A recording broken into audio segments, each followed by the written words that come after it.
I knew the day was going to be a dumpster fire when the main server room hummed a low B flat instead of its usual C sharp.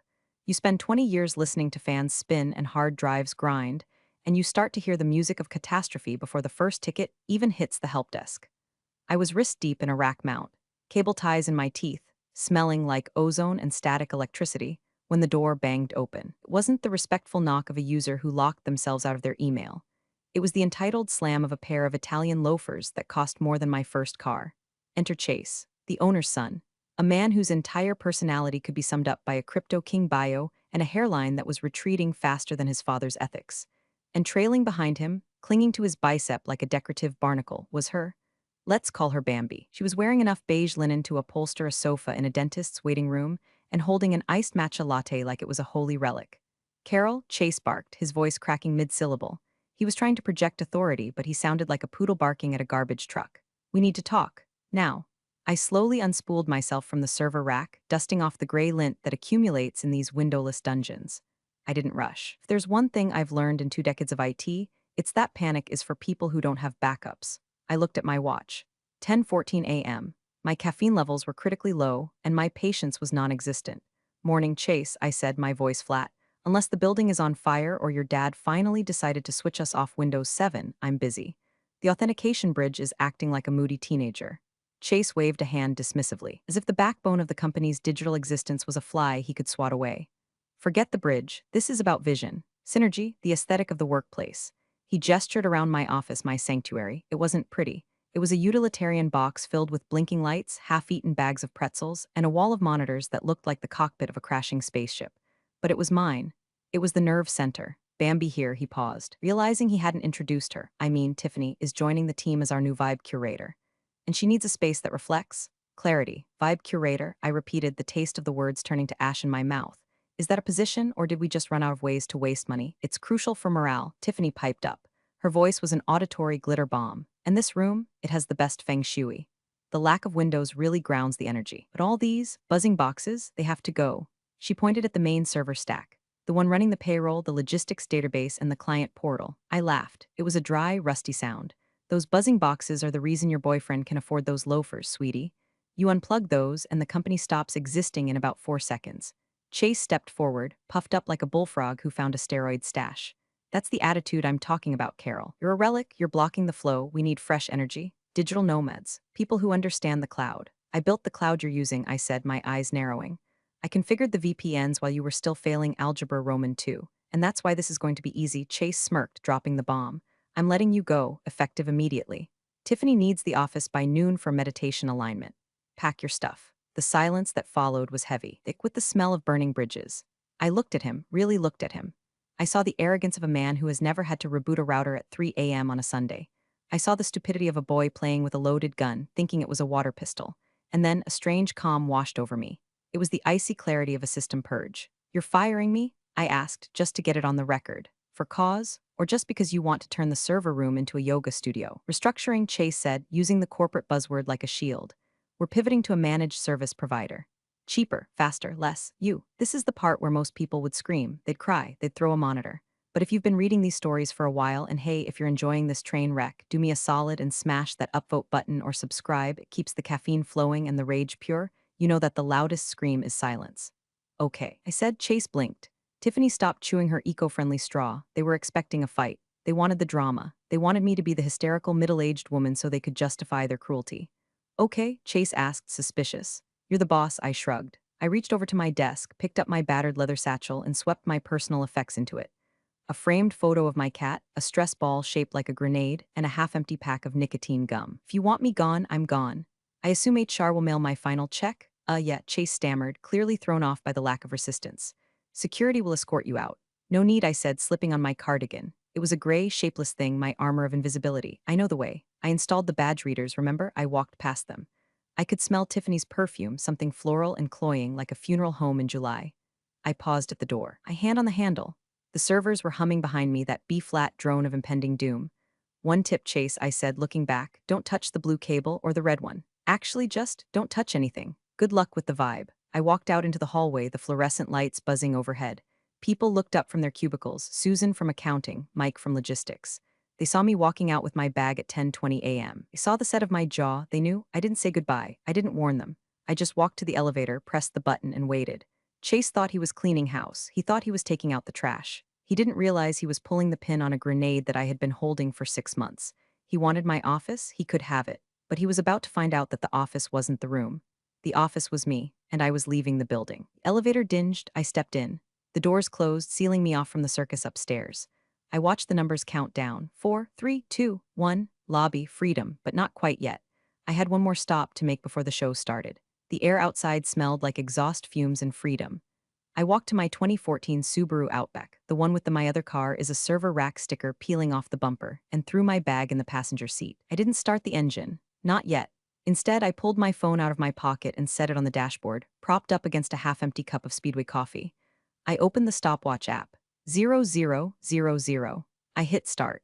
Most people think IT is about fixing printers or resetting passwords for boomers who can't remember their dog's name. They don't see the invisible wires, precarious lattice of logic and permissions that keeps a company from dissolving into anarchy. Chase certainly didn't see it. He saw blinking lights and a room he could repaint sage green for Tiffany's Instagram stories. He didn't know about the incident 6 months ago. Let's rewind. The company had been hit by a ransomware attack that nearly nuked the entire database. It was a disaster. Russians, we think? Or maybe just a bored kid in a basement in New Jersey. Doesn't matter. They got in because the previous admin, a guy Chase hired because they played golf together, had left the admin password as password 123. The owner, Chase's dad, had come to me on his knees. Literally almost. He was sweating through his suit, begging me to fix it. Carol, lock it down, he had said. Make it impenetrable. I don't care what it costs. Just make sure nobody can get in unless they are supposed to be there. So I did. I rebuilt the authentication protocol from the ground up. I didn't use the standard off-the-shelf garbage. I wrote a custom handshake protocol. A paranoid, aggressive, trust no one system. I called it Cerberus. And because I'm not an idiot, and because I've been screwed over by corporate suits more times than I can count, I had a very specific clause inserted into my temporary contract for that rebuild. A contract Chase definitely hadn't read. Contract that was currently sitting in a fireproof box in my basement, not in the HR filing cabinet. I watched the stopwatch. 0432. By now, Chase would be moving Tiffany's yoga mat into the corner. He'd be unplugging things. He'd probably yank the Cat6 cable labeled uplink because it clashed with the vibe. The system I built was designed to poll the network every 12 minutes. It checks for a heartbeat. Not a digital heartbeat, a specific, encrypted token that was tied to the active session of the senior systems coordinator. Me. If that token disappears, if the session is terminated without the proper offboarding sequence, a sequence that takes 2 hours and requires 3 different passwords and a physical key, Cerberus assumes the worst. It assumes a hostile takeover. It assumes the admin has been compromised or removed by force. And Cerberus doesn't negotiate. Cerberus bites. 0715. I lit a cigarette. I don't even smoke that much anymore, mostly just when I'm drinking or when I'm watching a disaster unfold. But today felt like a Marlboro day. I cracked the window and let the smoke curl out into the damp air. I could see the office window from here, 3rd floor. I saw a silhouette moving near the blinds. Chase, probably high-fiving himself for taking charge. He had no idea that the servers behind him were currently running a countdown of their own. You see, when Chase fired me, he didn't just tell me to leave. He called HR. HR, being the efficient little drones they are, would have immediately marked my status as terminated in the payroll system. And here's the kicker. I integrated the payroll status into the security protocol. The moment my status flipped to terminated in the database, Cerberus woke up, saw the discrepancy. Admin is gone, no handover protocol initiated. Threat level midnight, 0945. My phone sat silent. The silence was delicious. It was the calm before the scream. I imagined what was happening inside. Susan in accounting was probably trying to save a spreadsheet. Mike in logistics was scanning a barcode for a shipment of HVAC units going to Cleveland. The receptionists were fielding calls. 11 o'clock, 1 minute left. I took a long drag. The nicotine hit my bloodstream like a reassuring pat on the back. You did good, Carol, I whispered to myself. You did exactly what they paid you to do. You secured the system. I wasn't malicious. I wasn't a hacker. I was a stickler for rules. And the rules of the system were simple. If the pilot jumps out of the plane without putting it on autopilot, the plane locks the controls to prevent a crash. Or in this case, crashes the plane into the mountain to prevent the cargo from being stolen. 11:58, 11:59, 12 o'clock, on the dot, my phone screen lit up. The ringtone wasn't my usual marimba. It was the specific jarring alarm I had assigned to work emergency. The name on the screen, Chase, do not answer. I let it ring once, twice, 3 times. I picked it up, put it on speaker, and set it back on the dashboard. I didn't say hello, I just waited. Carol, it wasn't a word, it was a shriek. A primal noise of a man who has just looked into the abyss and saw the abyss flipping him off. Carol, what the heck did you do? I smiled. It was a small, tight smile. The kind of smile you see on a crocodile right before it rolls. I'm no longer an employee, Chase, I said, my voice smooth as silk. Please direct all inquiries to the help desk. Oh wait, you fired the help desk. The screen? He screamed. All the screens, they're red. And there's a giant eye. Why is the server asking for a retina scan? I leaned back in my seat, watching the smoke drift towards the windshield. A retina scan? I asked, feigning mild surprise. Oh right, that. Why is IT asking for an eye? Chase screamed again. I could hear the background noise now, a cacophony of confusion. Phones ringing unanswered, people shouting what happened to my screen. The distinct beep beep beep of uninterruptible power supplies kicking in because the system had severed the grid connection to protect the hardware. It's not just an eye, Chase, I said, picking a piece of lint off my leggings. It's a biometric authentication request. High-level security protocol. I installed it after the Russian hack. Remember, your dad insisted. I don't care about Russia. He yelled. I can't log in. Tiffany can't log in. Was trying to check her Pinterest and the computer locked her out. Tiffany doesn't have a security clearance, Chase. Why was she touching a network terminal? I asked, my voice dripping with faux concern. That's a violation of the acceptable use policy. The system interprets unauthorized users as intruders. Fix IT, he demanded. Come back up here and fix IT right now. I can't, I said. You fired me. I'm currently sitting in my car, unemployed, and technically, if I were to touch those servers now, I'd be committing corporate espionage. I don't look good in orange jumpsuits. I'll rehire you, just come up here. No, I said, it's not that simple. You see, the system has entered what we call fortress mode. It's a failsafe. When the primary admin, that's me, is terminated without the proper cryptographic handover keys, the system assumes the company has been compromised. It locks everything. The database, the email servers, warehouse inventory controls, the electronic door locks. The door locks. Chase's voice dropped an octave. It went from angry to scared. Yeah, the maglocks on the warehouse doors. They fail safe to lock to prevent inventory theft during a cyber attack. Are the guys in the warehouse okay? It might get a little stuffy in there without the ventilation running. You locked the warehouse guys in? I didn't do anything, Chase. You did. You fired the pilot mid-flight. The plane is just doing what it was programmed to do, crash safely. There was a silence on the line. Then I heard Tiffany in the background. Chase? My phone won't connect to the Wi-Fi and the coffee machine stopped working. Is this because of the bad vibes? I almost laughed. The coffee machine was EOT enabled. I had VLANed it to the same network segment as the printers for ease of management. Cerberus had killed that port too. No internet, no caffeine, no peace, Carol. Chase said, trying to sound reasonable, which for him meant lowering his voice to a menacing hiss. You are going to come up here, scan your eye, and unlock this system. Or I am calling the police. Call them, I challenged. Please. I'd love to explain to a deputy why you fired the only person who knows how to run your $1 million infrastructure because you wanted to turn the server room into a meditation lounge. But before you do that, you might want to look at the screen again. Why? Does it have a countdown timer? I heard him shuffling. Yeah, it says 59 minutes remaining. Right, that's the data purge failsafe. The what? If the biometric scan isn't provided within 60 minutes of a lockdown event, the system assumes the physical hardware is being stolen. It initiates a cryptographic wipe. It doesn't delete the data, Chase. It shreds it. It overwrites every hard drive with zeros, 7 times over. It turns your client database, your accounts receivable, and your dad's precious IP into digital confetti. You're lying, he whispered. Am I? I took a drag of my cigarette. You know how paranoid your dad is. He told me if we go down with secrets kept. I just followed orders. How do I stop it? You can't. Not without the retina of the senior systems coordinator. That's you, not anymore, according to HR. I'm just a disgruntled former employee. My retina is no longer authorized, Unless what? Unless I'm reinstated. But not just reinstated, Chase. I need to be onboarded, and since the system is locked, you can't process a new hire in the HR portal. So we're screwed, you're screwed, I corrected him. I'm going to go to Applebee's. I have a craving for their spin dip. It's cheap, salty, and terrible for me. Just like this job. Wait, Chase screamed. Don't hang up, you have 58 minutes, Chase. I suggest you call your father, or maybe Tiffany can manifest a password with her crystals. I hung up. I stared at the phone. My heart was hammering in my chest, not from fear, but from the adrenaline of the gamble. The data purge was a bluff, mostly. It wouldn't wipe everything, just the local encryption keys. The backups were safe, I wasn't a monster. But restoring from backups would take weeks. Weeks where they couldn't ship a single unit or bill a single client. The chaos I had unleashed was beautiful. It was a symphony of silence, but I knew Chase. He wouldn't call his dad yet. He was too proud. He would try to fix it himself. He would try to hack it. And that was exactly what I was counting on. I put the car in drive and pulled out of the parking lot, but I didn't go far. I drove to the strip mall across the street, parked in front of a Dollar Tree, and watched. It's amazing how much damage one man in a polo shirt can do. My phone started buzzing again. Not Chase this time. It was Susan from accounting.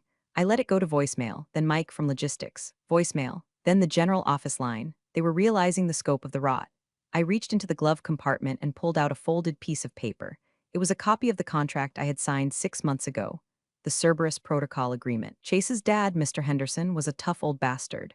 He built the company from a garage operation into a regional HVAC supplier.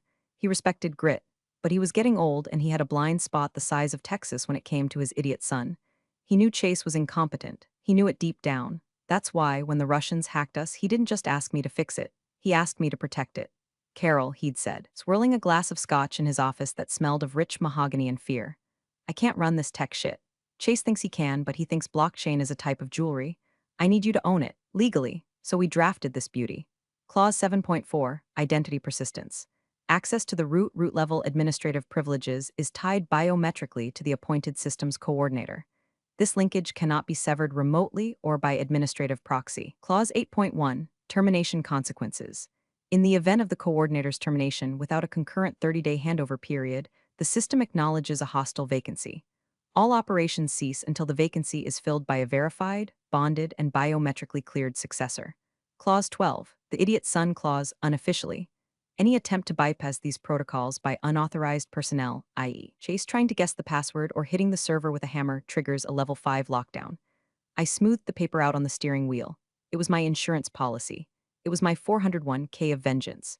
10 minutes later, my phone rang again. A known number. I answered this one. Who is this? I asked, munching on a pretzel I found in the center console. Is this Carol? A voice I didn't recognize. Young, male, nervous, depends. Who's asking? This is... Kevin. From Geek Squad Pro. I'm at the Henderson HQ. A Mr. Chase called us for an emergency unlock. I laughed so hard I nearly choked on a salt crystal. Chase had called the Geek Squad. He was trying to use a residential tech support service to crack a military-grade enterprise encryption. Kevin, I said, catching my breath. Run, excuse me. You're standing in front of a rack of Dell Power Edge servers running a custom Linux kernel with SC Linux in enforcing mode, aren't you? Yeah, it's asking for Retina scan. Kevin, listen to me closely. Do not touch the keyboard. Do not try to boot from a USB drive. If you trigger 3 failed authentication attempts, the Halon fire suppression system might just accidentally discharge. And Halon sucks the oxygen out of the room. You like breathing, Kevin. I do. Then pack up your little toolkit, tell Chase you don't have the clearance, and leave. Charge him for the service call, obviously, but get out. Okay, ma'am, thanks. Click. Chase was flailing. He was trying to bypass me. He thought tech was a commodity, something you could just buy at Best Buy. He didn't understand that context is everything. My phone pinged with a text from Chase. I know you're talking to them. Stop sabotaging me. I'm calling the lawyers. I texted back, read the contract your dad signed.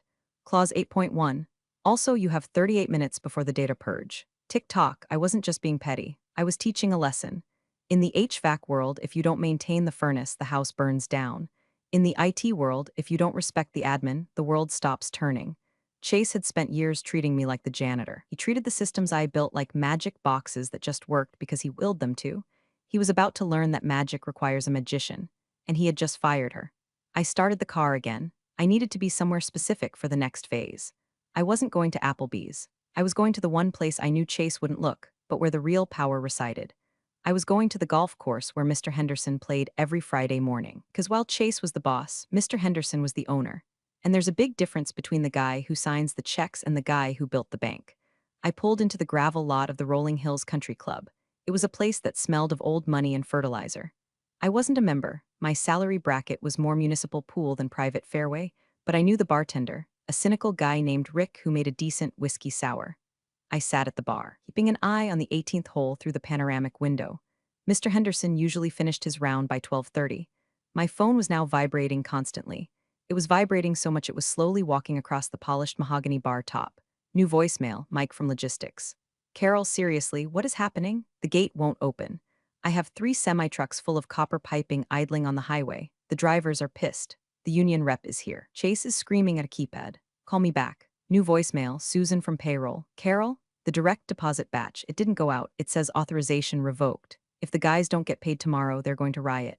Chase told me to write paper checks, but the printers are locked. Please, Carol. I sipped my drink. It was cold, sour, and perfect. The unraveling was happening faster than even I anticipated, you see. Modern business isn't just people in rooms. It's a nervous system. The inventory system talks to the shipping system. The shipping system talks to the invoicing system. The invoicing system talks to the bank. Chase had severed the brain stem. The body was thrashing. I unlocked my phone and checked the remote status of the network, not via the admin tools. I was locked out too, but via a public-facing status page I had set up for clients. Henderson HVAC systems, service unavailable. Error 503, administrator missing. It was public. The clients could see it, the vendors could see it. Chase called again. Carol, he was weeping now, actual tears. The trucks are blocking the highway. The police are there. They're fining us for obstructing traffic. That sounds expensive, I said, swirling the ice in my glass. Just tell me the password. I'll type it in. I'll do anything. There is no password, Chase. How many times do I have to explain binary logic to you? It's a biometric lock. It needs my eye, in front of the scanner, physically. Then come here, I'll pay you. I'll pay you double for the day. Double for the day? I laughed. Chase, you fired me. You severed my contract. If I come back, I'm not coming back as an employee. I'm coming back as an external crisis consultant. Fine, consultant, whatever. My consultant rate is different from my salary. I don't care how much. $5,000. For 1 hour, that's extortion. $5,000 to stop the data purge that happens in. I checked my watch. 22 minutes. And to unlock the warehouse so you don't get sued by the trucking union. And to make sure your payroll goes out so your 50 technicians don't walk off the job. Seems like a bargain to me. You're a bitch, he spat. You're a man standing in a locked room with a fiancé who probably just realized she can't post a selfie because the Wi-Fi is down. Who's really losing here? I can't authorize 5,000, he whimpered. My spending limit is 2,000 without Dad's signature. There it was. The golden nugget of truth. Chase was playing CEO, but Daddy still held the checkbook. Well then, I said, watching a golf cart crest the hill on the 18th green. I guess you better find Dad. Oh, look at that. I think I see him. You're with him? Not yet, but I'm about to buy him a drink. I wonder how he'll feel when I tell him his fresh energy son just cost the company 100 grand in fines and lost productivity in under 2 hours. Carol, don't, please. He'll kill me. He won't kill you, Chase, but he might take away your office. And Tiffany's yoga mat. I hung up. Mr. Henderson walked into the clubhouse. He looked sunburnt and tired. Was wearing plaid pants that should have been illegal, but he wore them with the confidence of a man who owned the town. He spotted me at the bar. He frowned, confused. Carol, what the hell are you doing here? Shouldn't you be at the office? It's Friday, payroll day. I turned on my stool and gave him my best, tired smile. Hey, Bob, funny story. I actually have a lot of free time now. Can I buy you a scotch? We need to discuss a consulting agreement. His eyes narrowed. He looked at his phone, which he had presumably left in his locker during the game. He saw the missed calls. He saw the texts. He looked back at me. The realization dawned on him. The color drained from his face, leaving only the sunburn. What did that idiot do? Bob whispered. He tried to delete the sysadmin, I said, and the system fought back. Bob Henderson didn't scream. He didn't throw his clubs. He just sat down on the bar stool next to me, heavy and old, like a sack of wet concrete. He signaled Rick for a double Glenfiddich, neat. Start from the beginning, he said, and don't give me the tech speak. Give me the how much is this going to cost me version. I laid it out. Chase wanted my office for Tiffany. He fired me at 10:15. He didn't initiate the offboarding protocol. He just told me to leave. The Cerberus system detected a hostile removal of the primary admin. It locked down everything: warehouse, servers, payroll, HVAC controls. Bob closed his eyes and pinched the bridge of his nose. And the Retina scan? The only way to unlock it is with the biometrics of the last authorized admin. That's me, or we wait for the system to purge the local keys in. I checked my watch again. 18 minutes, at which point you're looking at a full rebuild. Weeks of downtime. Regulatory fines for losing customer data. Potential lawsuits from the union for the lockout. Bob took a long drink. He finished the glass in one go. He fired you? For Tiffany? The girl who thinks Wi-Fi is a type of chakra. She wanted better feng shui, Bob. He groaned. It was a deep, tectonic rumble of disappointment. I knew he was soft. I didn't know he was suicidal. His phone rang. It was Chase. Bob stared at the screen for a long moment, his thumb hovering over the red button. Then he answered, putting it on speaker. Dad, thank God, you have to come back. The alarms are going off, the fire alarm, and the intruder alarm, it's loud. Tiffany is crying in the bathroom. Chase, Bob said. His voice was dangerously quiet. Shut up. Silence on the other end. Is Carol with you? Chase squeaked. She is, and she tells me you fired her. I was restructuring. She was negative energy. She didn't fit the vision. The vision? Bob roared, slamming his empty glass onto the bar. The sound echoed through the quiet clubhouse. Vision involves shipping HVAC units to paying customers, you moron. Not turning my headquarters into a daycare for influencers. Do you have any idea what you've done? You've violated the union contract. You've violated our insurance compliance. You've probably violated federal labor laws. I can fix it. You can't fix a light bulb, Chase. Put me on speaker to the room. Is anyone else there? Susan is here. And Mike. Good, listen to me. You are to step away from the computer. You are to sit in the corner and touch nothing. If you touch so much as a stapler, I will write you out of the will. Do you understand? Yes, sir. Bob hung up. He turned to me. He looked 10 years older than he had 5 minutes ago. Okay, Carol, you win. You want your job back. It's yours. 10% raise. I'll give you a bigger office. Hell, I'll build you a bunker where Tiffany can't find you. I shook my head. No, Bob. Don't want my job back. He blinked. What, Carol, don't do this to me. I can't run those servers. I don't want to be an employee anymore, I said, leaning in. Employees get fired because their office has good lighting. Employees are expendable. I want to be a contractor. An independent consultant, retainer-based, non-revocable for 12 months, triple my previous hourly rate. Bob stared at me. He did the math in his head. It was expensive, very expensive. And I added, I want a clause that says I report directly to you. Chase is not allowed to speak to me, email me, or look at me. If he needs IT support, he submits a ticket like everyone else. Bob looked at his watch. 15 minutes until the data purge. You're holding a gun to my head, Carol. No, Bob, Chase put the gun to your head. I'm just the only one who knows how to put the safety back on. He sighed, defeated but respectful, pulled a napkin from the bar dispenser and took a gold pen from his pocket. Write it down, he said. We'll formalize it with legal on Monday. But for now, this napkin is binding. I wrote quickly, consulting agreement. Carol Danvers, consultant, VS Henderson HVAC, client. Rate $350/HR, retainer $10K/mo, full autonomy. I slid the napkin to him. He signed it, Robert Henderson, CEO. Done, he said. Now, can we please go save my company? One more thing, I said, standing up and smoothing my cardigan. What? I'm driving my own car, and I'm stopping for a pack of Marlboros on the way. You can explain to Chase why he's not allowed in the server room anymore. Bob smirked. A tired, grim smirk. I'll do better than that. I'm going to explain to Chase why he's going to be working in the warehouse loading dock for the next 6 months. We walked out to the parking lot. Sky was still gray, the air was still cold, but the smell of burning bridges had been replaced by the sweet scent of total, absolute victory. But the show wasn't over. I still had to walk back into that building, and I intended to make an entrance. Driving back to the office, I felt a shift. When I left, I was Carol from IT, the woman in the gray cardigan who people only noticed when the printer jammed. Now, I was a line item on the budget that cost more than a Lexus. I pulled up to the front gate. It was locked, obviously. A line of cars and delivery trucks snaked down the road. Drivers were standing outside their cabs, smoking and cursing. I rolled down my window as I approached the gate intercom. Identify, the robotic voice of Cerberus barked. I leaned out. Admin override. Voice print, Alpha Zulu Tango 9. There was a pause, the camera word focusing on my face. Identity confirmed. Welcome back, administrator. Heavy steel gates groaned and began to slide open. The truck drivers cheered sarcastically. I drove through, Bob's Mercedes right behind me. We parked in the executive lot. I didn't rush. I walked to the trunk, got my bag, which I had just packed 2 hours ago, and slung it over my shoulder. Walking into the lobby was like walking into a riot in a library. The emergency lights were strobing, a slow, pulsing red that gave everyone a demonic cast. The audible alarm had been silenced, probably by someone smashing the speaker, but the tension was screaming. Employees were huddled in groups. No one was working because no one could work. When they saw me, the chatter stopped. It rippled through the room. Carol's back, thank God. Is she with the old man? Bob marched ahead, his face a mask of fury. I walked a step behind, calm, cool, collected. We reached the 3rd floor, the executive suite. The door to my old office, one Chase had claimed, was open. Tiffany was sitting on a yoga ball. Where did she even get that in 2 hours? Sobbing into her phone. Chase was pacing, his hair messed up, sweat staining the armpits of his expensive shirt. When he saw Bob, he froze. When he saw me, he flinched. Dad, you're here. Look, it's a disaster. The system is glitching. I think it's a virus. Move, Bob said. He didn't shout. He just projected the command like a physical object. Chase scrambled out of the way.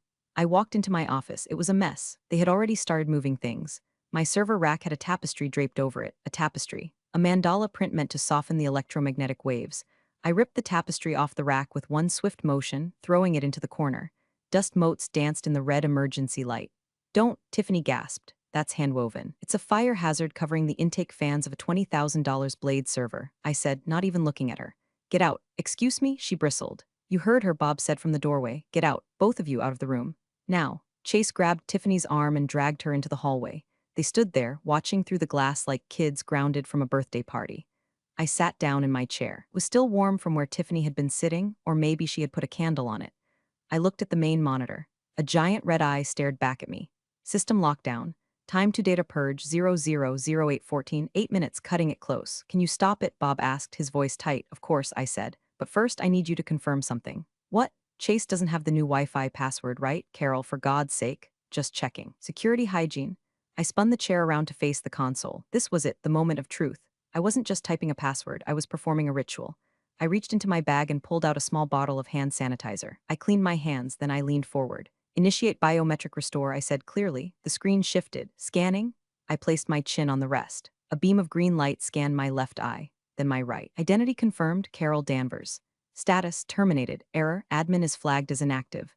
Bob gasped. It's not working. Relax, I said. It's confused because HR says I'm fired. I have to override the HR flag manually. I typed quickly. Sudo override auth HR status force equals true.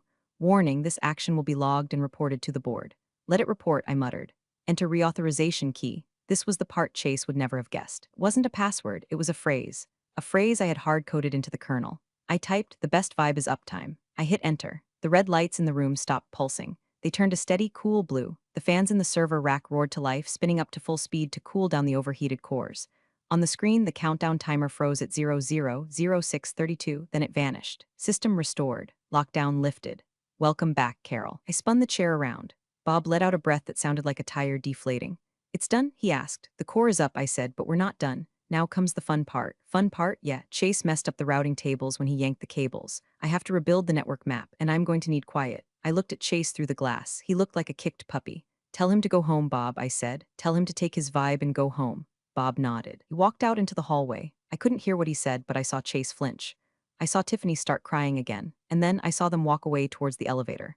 I turned back to my screens. I wasn't just rebuilding the network, I was fortifying it. I was adding a new layer of security. Because if there's one thing I learned today, it's that the biggest threat to any system isn't a Russian hacker. It's an owner's son with a vision. And next time, I might just let the timer run out. By 2 p.m., the office had returned to a semblance of normalcy, which is to say, everyone was frantically trying to catch up on 4 hours of lost work while pretending they hadn't just witnessed a corporate patricide. I sat in my office, with the door open. I wanted them to see me. I wanted them to know the dragon was back in its cave and the gold was safe. Bob came back in around 2:15 with a fresh cup of coffee. He placed it on my desk. It wasn't the sludge from the break room. It was a Starbucks cup. Peace offering, he grunted, sinking into the guest chair, which I had wiped down with disinfectant wipes to remove the lingering essence of Tiffany. Thanks, I said, taking a sip. So where's the boy, wonder? Sent him home, Bob said, staring at the floor. He's on administrative leave. Indefinitely. Tiffany broke up with him in the parking lot, by the way. Said his aura was too chaotic for her brand. I snorted, you can't make this shit up. Carol, Bob looked at me seriously. We need to talk about the future. The board is asking questions. They saw the service unavailable page. They know we were dead in the water. Tell them it was a scheduled stress test of the disaster recovery protocols, I said easily, typing a command to reindex the SQL database. Tell them we passed with flying colors. We identified a single point of failure, human error in the executive chain, and mitigated it. Human error in the executive chain, Bob chuckled darkly. That's a nice way of saying my son is an idiot.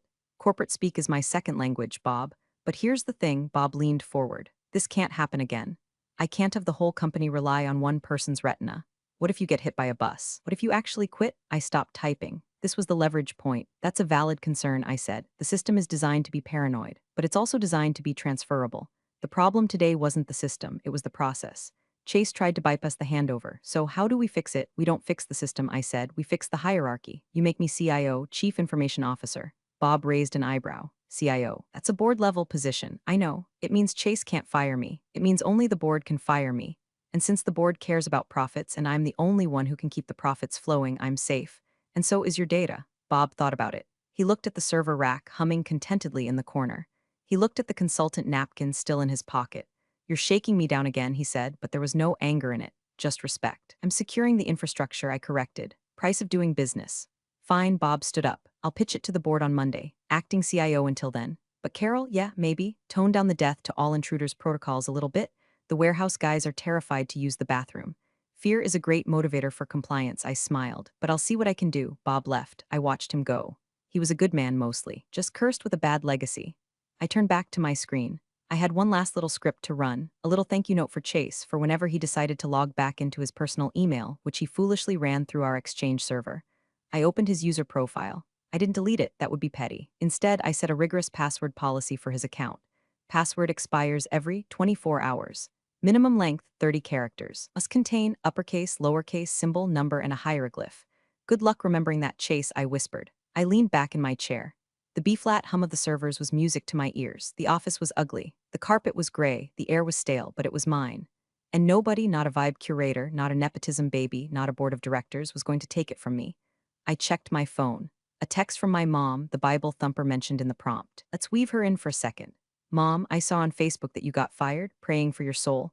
Maybe this is a sign to find a husband. I typed back me, actually, Mom, I just got promoted and I gave myself a raise, buying a new car tomorrow. Praise be. I put the phone down. Work was done. The system was green. The enemy was vanquished. It was 4:55 p.m. Time to go home. I walked out of the building at 5 o'clock p.m. sharp. The sun had already set, plunging the parking lot into darkness, but the security lights hummed with a reassuring buzz. My Subaru was waiting. I didn't feel elation. I felt the heavy, satisfied exhaustion of a soldier who just held the line against a zombie horde.